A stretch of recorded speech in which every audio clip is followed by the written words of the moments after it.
Eu acho que não merece o nosso respeito os dirigentes que negam e sabotam a pandemia, não coordenam um esforço nacional para proteger as vidas das pessoas e da população. Negacionista é quem nega que lockdown não faz efeito só para o mal. Só o mundo inteiro está adotando, mas não deve ter feito nenhum. Eu não imagino que você não tenha visto ontem a coletiva do Ministério da Saúde, né? Deve ter visto, e foi apresentado um balanço aí onde números impressionantes foram apresentados. Mais de 38 milhões de testes disponibilizados aqui dentro do Brasil. Isso dá quase um quarto da população brasileira. Aqueles 6 milhões que estão encalhados lá em Guarulhos, né, que são do Ministério da Saúde e do governo federal. O Brasil continua testando muito pouco. Mas vamos entender a dinâmica disso. Vamos entender a dinâmica disso. Eu também queria muito entender a dinâmica, então eu vou te explicar, vou desenhar que fica mais fácil. São Paulo, vamos lá. Ó, a gestão do SUS aqui no Brasil, ela é tripartite. Município, Estado e governo federal. A testagem não cabe ao governo federal. Os testes são do governo federal e não só deixar ele concluir. Você vai deixar eu concluir ou eu não vou conseguir te explicar como você quer. Os testes estão armazenados no depósito logístico do governo federal e saem de lá mediante demanda das autoridades. Então, assim que a autoridade municipal ou estadual pedir, terá. Então, os testes não estão lá porque o governo federal achou bonitinho comprar teste e deixar armazenado. É porque ninguém pede. É porque o governo é incompetente, foi incompetente nesse sentido. O governo federal e outros que não pediram. O que não pediu, você que não pediram.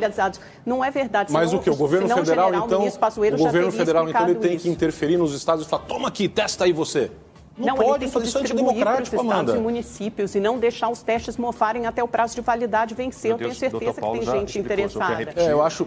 Não dá para desenhar mais claro do que isso. Por que o ministro da Saúde... Você não precisa desenhar. O senhor não está falando com uma pessoa incapaz ou Amanda, que não consiga entender. Você não é está isso. Se fazendo, você não está tentando entender. O senhor é que quer dar uma versão que é favorável ao governo federal, mas que não corresponde à verdade. Isto não é uma versão, isso é a lei. A lei no Brasil, ela é assim.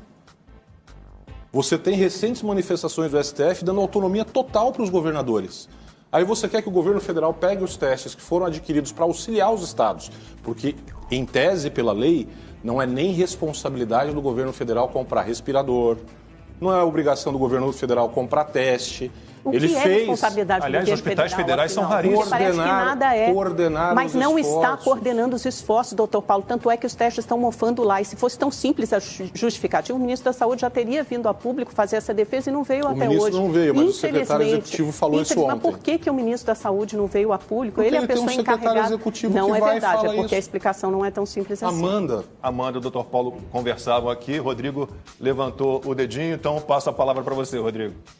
Não, o meu ponto é muito simples, né? Eu acho que existe uma politização dessa pandemia desde o início e é muito curioso, mas isso já é uma tática antiga, leninista, né? De acusar nos outros aquilo que a esquerda faz. Quem vem politizando desde o início isso é a esquerda. Fez isso com a cloroquina, fez isso com o lockdown, chama de insensível ou genocida qualquer um que discorda desses métodos que ainda por cima vem embalado de ciência e que não há nenhuma ciência por trás. Por exemplo, não é verdade que todos os países praticaram lockdown.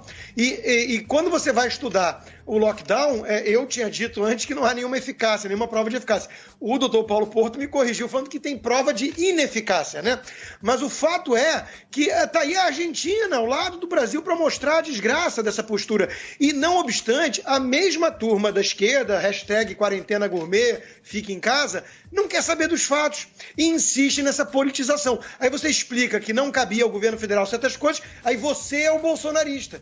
E não é o anti-bolsonarista histérico, o outro que só quer demonizar o governo ou o presidente. Fizeram a mesmíssima coisa aqui nos Estados Unidos. O Trump foi culpado por cada uma das mortes, sendo que as mortes se deram, por exemplo, em Nova York, onde o governador e o prefeito, que são democratas, resolveram fechar tudo e isso agravou o problema. Mas isso a mídia não fala porque a mídia protege a turma da esquerda.